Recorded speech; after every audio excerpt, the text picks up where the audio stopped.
보험 계열사가 당국의 상품 판매 규제에 직격탄을 맞고 있는 상황입니다.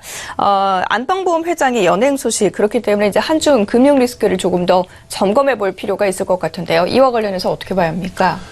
네, 그동안 중국 A지수가 편입됐을 때 되기 전에 기본적인 변수 가운데 하나가 안방보험, 그 한자로 보면 안방입니다. 안방보험 가운데서 회장이 연행됐다. 그런 관점 속에서 어쩌면 중국 A지수가 이번에 그 MSCI에 편입되지 않을 거다. 그런 어떤 우려가 있을 정도로 상당히 좀 시장이 큰 것 같습니다.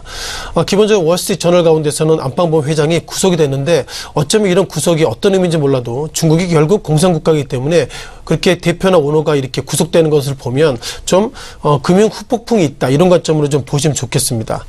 자, 안방보험 같은 경우에는 중국의 3위 보험사고요. 한국으로 보면 동양생명 그리고 알리안츠 생명을 인수했기 때문에 한국 입장에서도 이런 부분들이 상당히 리스크가 좀 커지고 있다 이렇게 보겠는데요.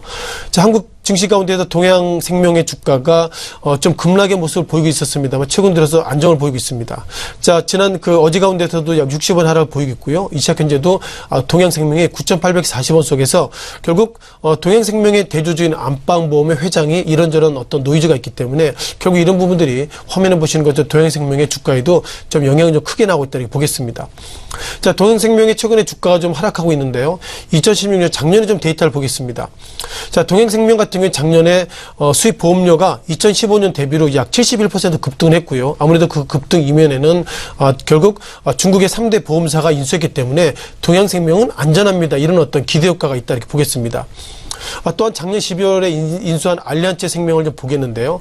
자, 2016년 12월 인수 이후에 2017년 1분기 때 2016년 1분기보다 수입 보험료가 약 192.7% 급증을 했기 때문에 전체적으로 중국 안방보험 관련돼 가지고 한국의 동양생명 그리고 알리안츠 생명 이런 부분들이 약간 좀 신경을 쓰인다 이렇게 보겠습니다.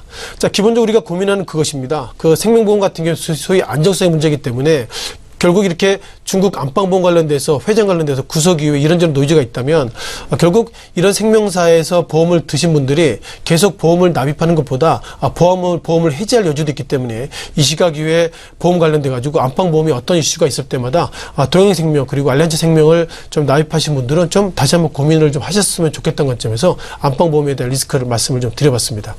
네, 중국 안방보험 관련 이슈 좀 살펴보게 되었고